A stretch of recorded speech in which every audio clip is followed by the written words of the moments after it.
Well, Joe, we are back in Newport Beach, and you know what?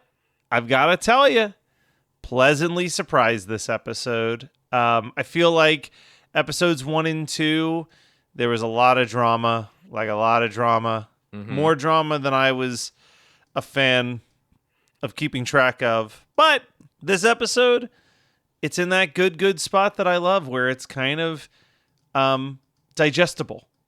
Yeah.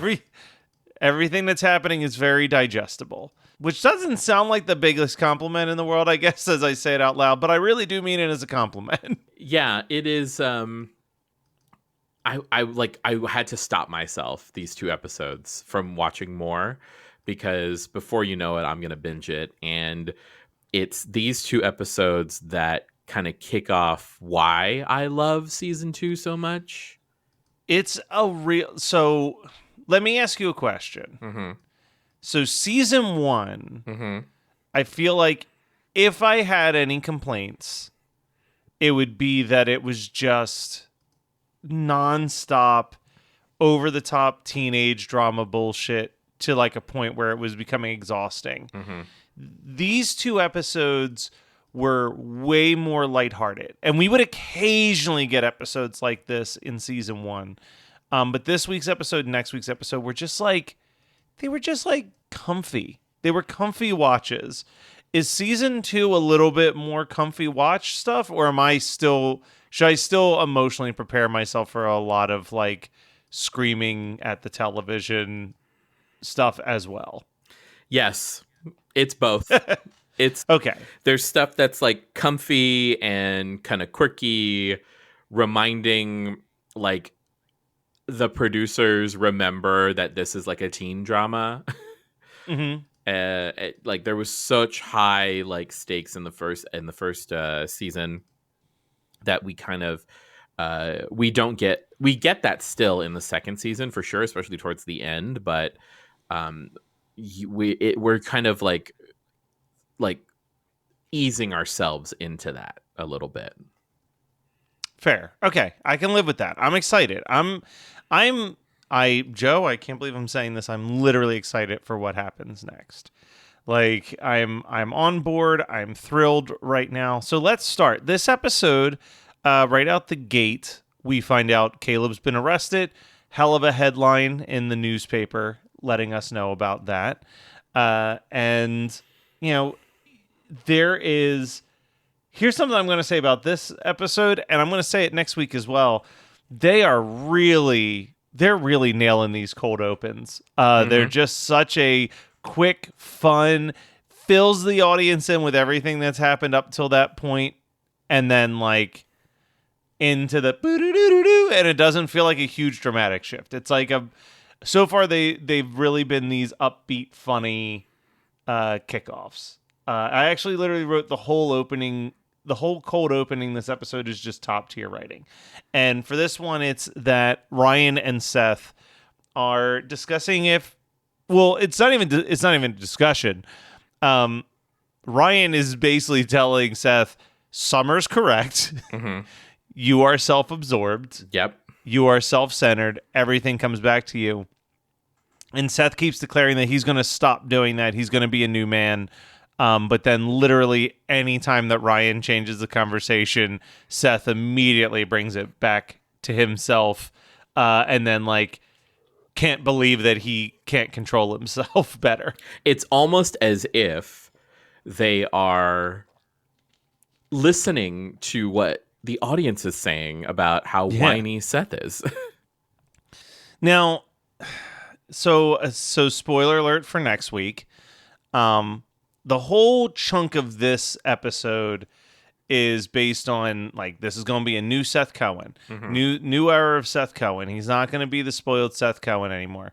And next week's episode is literally called The New Era. Jesus Christ. The New Era.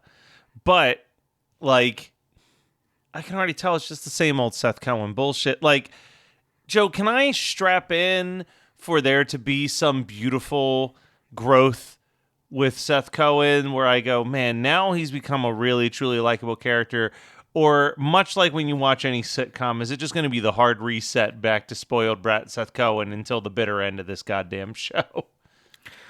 I honestly don't know, because it's been a while since my Been last a while. rewatch. It's been a while. Um, that was great. It's been a Thank while you. since my last rewatch, and so I'm not exactly sure where we go. I just know that like this season we are definitely exploring kind of Adam Brody's range of playing this particular version of Seth. And once we'll see what happens when we get to the third season. But as of right now, just kind of believe the show when it's telling you something about Seth, and like Okay. let that inform you as we move through. Okay. I can do that. Maybe. Fair. Very fair. So then we jump to school, and this is where we meet our newest character, Lindsay. The newest character at this point in the show. Then we get to meet another new character who I, for a split second, foolishly thought was going to be a throwaway character, but it seems that they're both here to stay. So this new girl, Lindsay, shows up right out the gate. Like, I just hate high school mean characters. I feel like they're never written correctly. So she parks her car and she's like, "Is this where I'm a new student? Is this where I should park?" And like one of the generic mean spoiled rich girls is just like, "Yeah, if you're not too embarrassed to be seen there or whatever." And then like, she's got a poor person's car. She's here on scholarship. Yeah, like it's just whatever. And then Joe, I know that I've asked for the OC to be more lighthearted, to be more comedic. But what is this accident-prone, like, slapstick comedy bullshit that they're trying to do? You didn't like the meet cute? Oh, my God. I literally wrote, what is this slapstick comedy meet cute nonsense? Like, just horrible. Like, the first one I was like, oh, that's cute. Like, he turns around, he hits her with coffee, and then when he goes to get the napkins, he like hits her by mistake. And like at that point I'm like, she's got to understand how absurd this accident is, and she's like going along with it. And then by the time it's like they're walking into like class and he like also bangs her head with his backpackers, I'm like, what the fuck? This in no way, shape, or form matches the Ryan Atwood that I know. Yeah. At all. Yeah. Like it's like they just suddenly had to create this new character for Ryan just to make the meet cute work, because all of that, as soon as they're in class together, all of the clumsy bullshit just stops. Now it's back to smooth talking smart Ryan Atwood suddenly. Like, it's so inconsistent with his character, drives me absolutely bonkers. But that being said, as soon as the accident prone shit stopped, I was kind of into their chemistry. Yeah, their chemistry is actually really good. And like, I forgot how much I love Lindsay. It's also weird because like she's doing this thing where like he's accident prone, so he's accident prone and hot, and so she reads that as like he's on the water polo team and just kind of a bumbling idiot, which like, okay, I can see your point, but it was kind of like, it was very like all like Hot Lives Matter, like Yeah. Oh, what did she say? God doesn't give people two gifts. Yeah, God doesn't give with both hands. Yeah, give with both hands.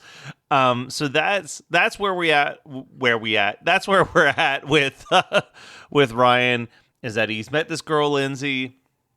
She don't like him. They're forced to be lab partners, and we'll get back into what's going on with them as lab partners for the most part. But basically, like, Lindsay does all the work. Ryan's like, no, I'm not an idiot. Like, I want to participate. And he like rats her out for not working with him. And they get a second assignment and they're forced to be lab partners. And that's where they kind of break down that wall a little bit. And she's able to say, hey, You actually know what you're doing, and I was wrong to judge you so quickly. Mm-hmm. And that's pretty much where we're left with these two characters. Mm-hmm. Now, in the world of our favorite narcissist, Seth Cohen is coming to terms with the fact that Summer's moving on. She's going to date Zach. And in an effort to try to win her over by being overly supportive, he gets a job working at a local club called the Bait Shop, where he is the employee of Olivia Wilde, who I did not anticipate would be in this more than an episode, but she shows up next week, and I may have accidentally saw that she shows up for 12 more episodes, which is approximately 10 more than I was willing to guesstimate on this, but whatever. He shows up and finds out that if he works at the club, then he will get tickets, free tickets to the show, and then he wants to get 2 free tickets to gift Summer and Zach so that they can have a lovely date and show that he's not thinking of himself all the time. But the whole point is that he's doing this to make Summer think that he's not self-centered. So in theory, he is doing this for himself. The layers, Joe. The layers of the onion, that is the OC. But yeah, she goes to see this group, the Walkmen, and let me tell you something, Joe. This group may have been hoping for that Rooney bump, and I was really into their first song, but dear Lord, by the time their second song is playing, am I over this band? Yeah. It doesn't work for every band, for sure. No, and sitting here in 2023, I can categorically tell you that 2025 or 2005 was not the year of the Walkmen. This was a gamble that did not succeed. But again, dig Olivia Wilde's character of Alex. She seems pretty chill. We'll get more into her next week, though. Back at the Cohen household, the sheer fact that Sandy is going to fight to help Caleb means that he is now unemployed. So he is lost his job because his firm does not believe that Caleb is the type of client that they should have. Being a good husband who loves and cares about his wife, he says, then I will leave and I will take him on as my only client. Not digging this. And then, Joe, I want to read you a quote directly out of my notes. Hit me. So throughout this episode, Sandy is telling Caleb he needs to step down. He needs to put someone else in charge of the Newport group. And it's very clear that the person that should be is Kirsten. She's the only person that really knows what's going on.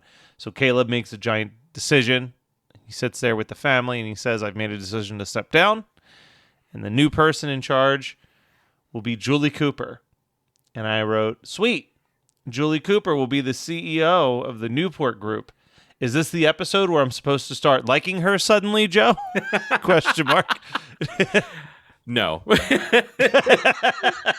It is definitely not.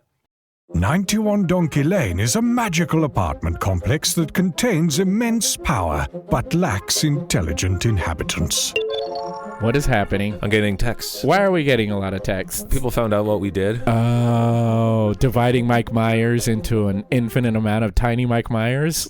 Listen to 91 Donkey Lane for free on Spotify or your favorite podcasting app. More at 91donkeylane.com. See you there, you donkeys. Matt, the logic and magical thinking of, what will save my marriage is if I make my wife CEO. And I'm watching this again and I'm like, why? What was the motivation again? Was it something legal because of, marital privilege? And, I thought it was something deeper than that. And it's like, no, I need her to stand. I really need her to stand by me. And the only way she's going to do that is if I make her CEO of the whole fucking company. Yeah. Is this the same? So this is the one downside when we watch 2 episodes before recording. Is this also the episode where Julie Cooper shows up and says something to Marissa about how, losing Jim already broke up their family, but she's planning to stand by Caleb to keep the family together. And Marissa's like, man, because I was really hoping that you wouldn't do that and he would dump your ass and then I could go move back in with my dad, who I'd rather live with. And I'm like, Jesus Christ. Marissa is not even remotely holding back any punches in this episode. No, not at all.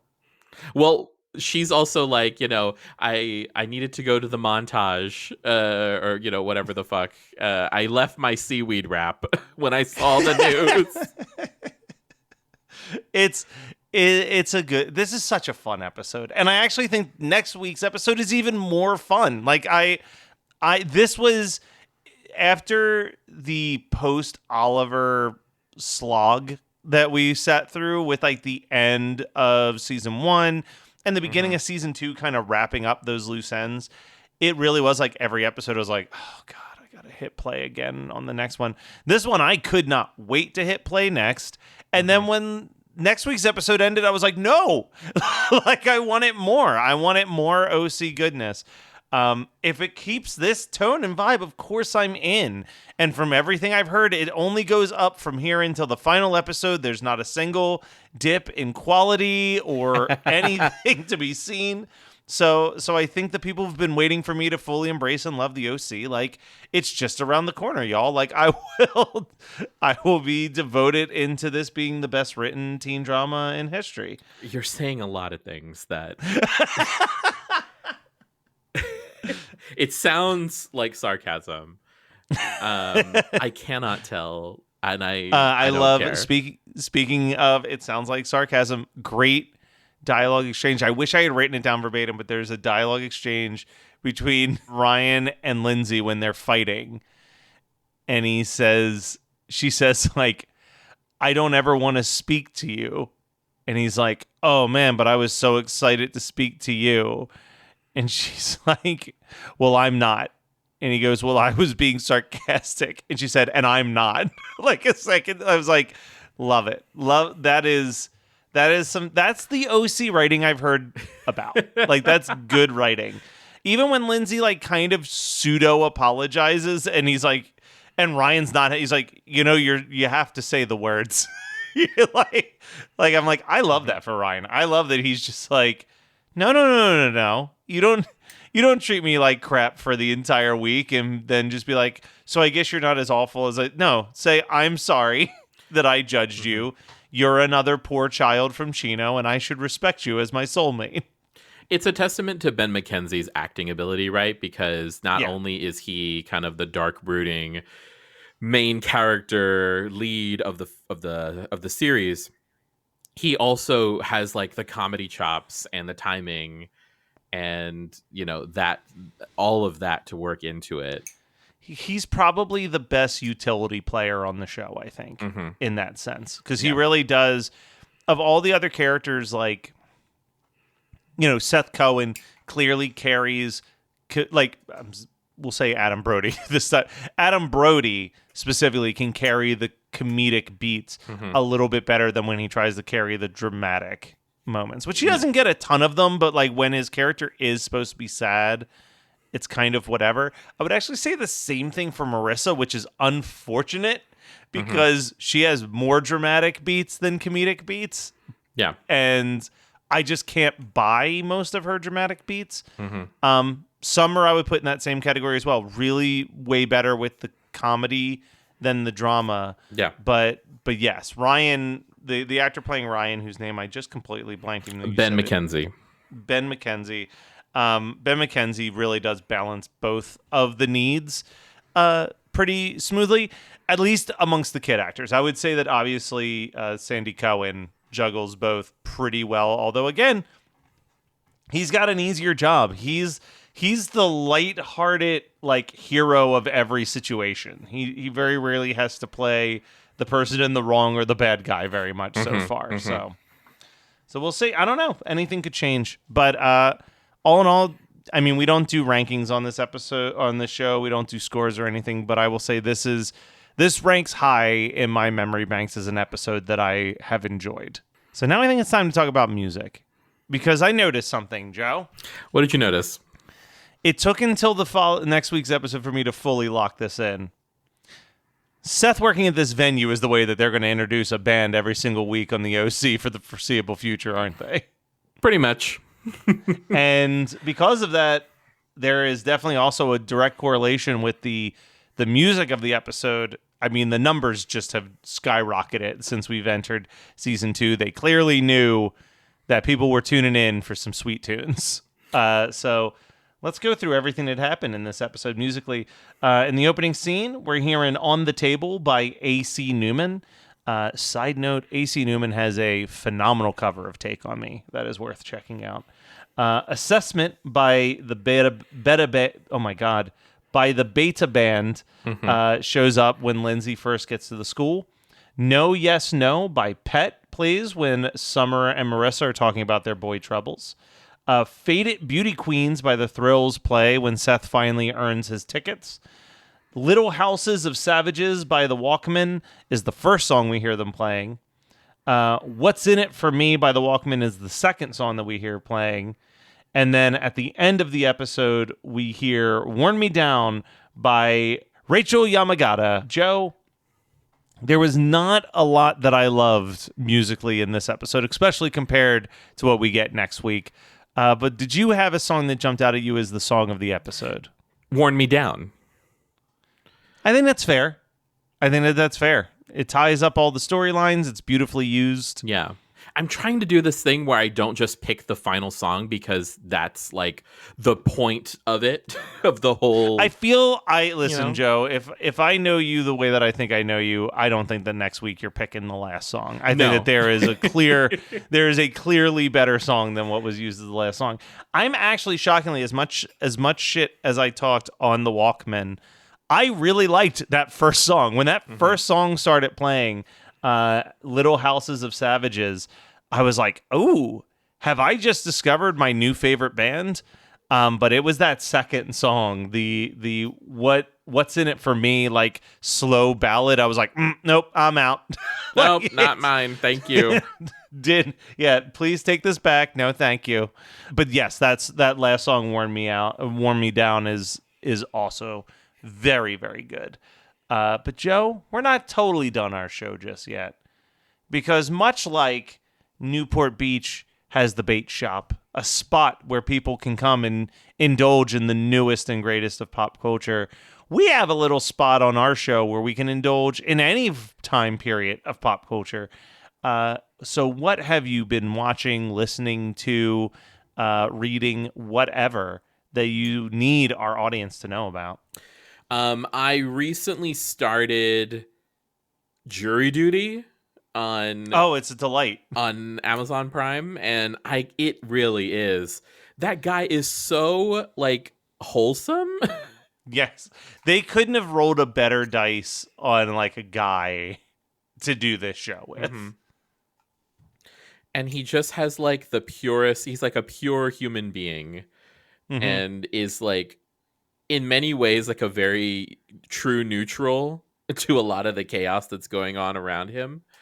Yeah. But like in a way that is not icky or yucky. I'm also like, I haven't finished it yet. Like I'm on the 4th or 5th episode. So this is not a spoiler. What is it? 8 episodes or 9 episodes? However many episodes it is. Let's say hypothetically it's 8 episodes. The actual show is over on episode 7.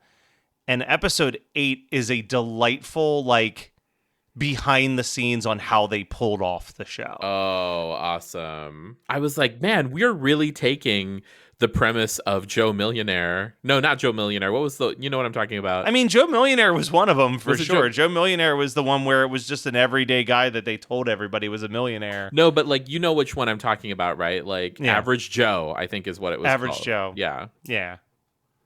Dude, Joe Millionaire I think that was the first of the one where I was like, I can't believe that they're doing this. Yeah. It's like a dude with no net worth, but they just told everybody he was rich and then let it play out. And that was early on in reality TV. I'm gonna go with a thing that is now streaming. And I don't think anyone expected this to be as good or fun as it ended up being, and that is the Dungeons and Dragons Honor Among Thieves movie. Yeah. Just so funny, so charming, so well written.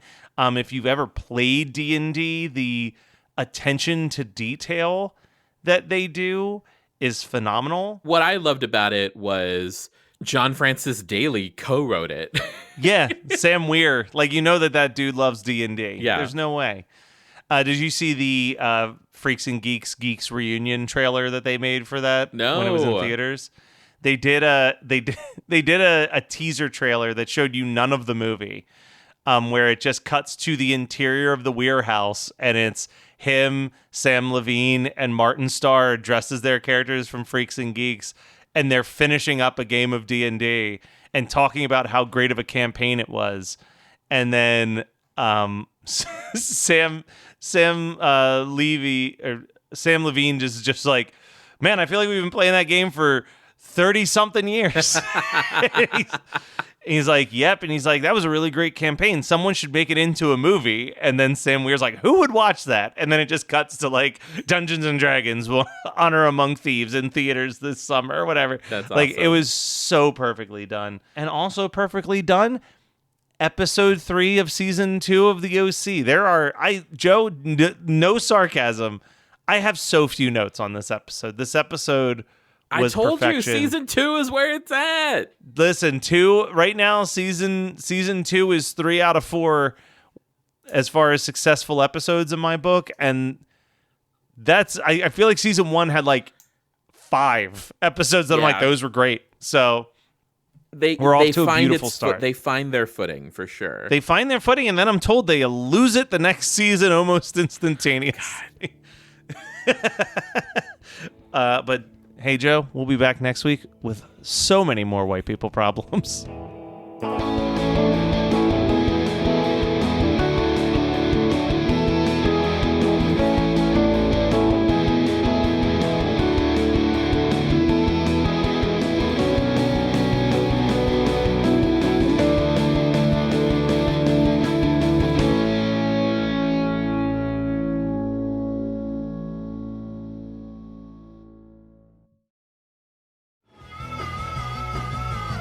You're listening to the Geekscape Network.